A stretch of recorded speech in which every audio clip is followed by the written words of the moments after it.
tekstil va moda sanoati bo'yicha ko'rgazmadamiz. Har bitta ko'rgazmamiz bu yangilik.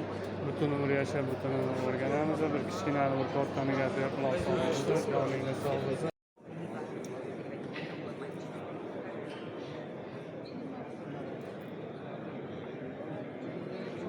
Bir kadar celallenmedi ama